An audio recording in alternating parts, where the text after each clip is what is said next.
Hello, good morning po. Welcome to my channel.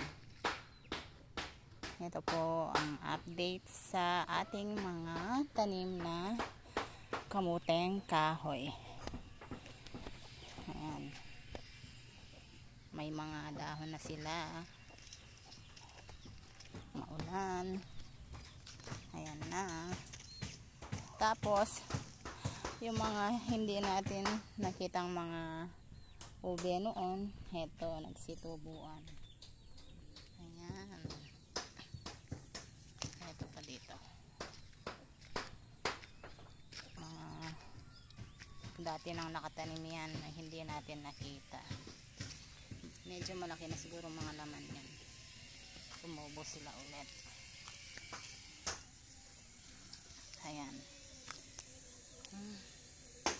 Minsan kasi kapag natuyo na yung mga dahon nila, hindi mo na alam kung nasan sila. Kaya ngayon nagtanim kami sa may sako para maitanda. Ayan din yung ube.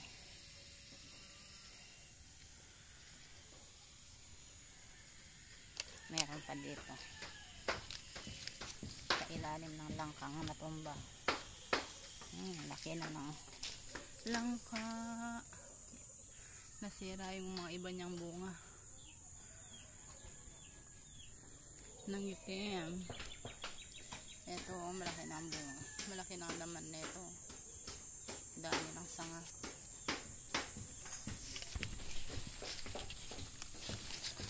Yan. Malaki na.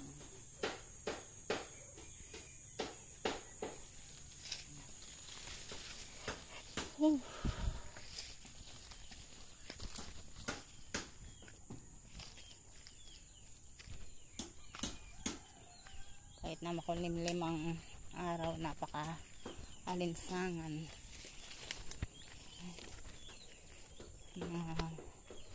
Nagsitubong mga kamot ube. Ayan, no?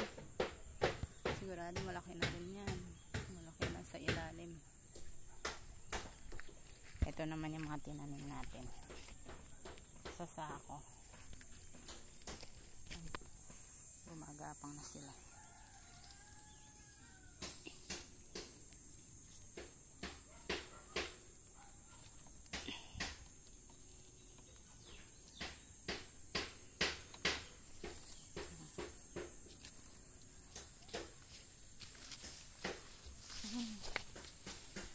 Sa pumunta, kailangan i-guide din natin saan sila pupulupot.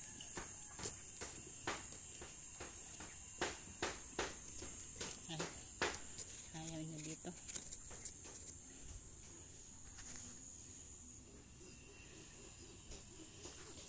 Ay, yan kamuting kahoy. Puro kamuting kahoy dito sa side. Pinuno natin ang kamuting kahoy. Dadagdagan pa natin. Meron tayong mulberry dito. Wala siya. Yan. Yung mulberry natin. Kasi meron pa doon.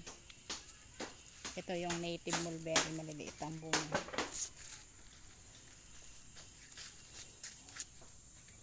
Yan. Yan ang update natin sa ating mga kamuting kahoy project.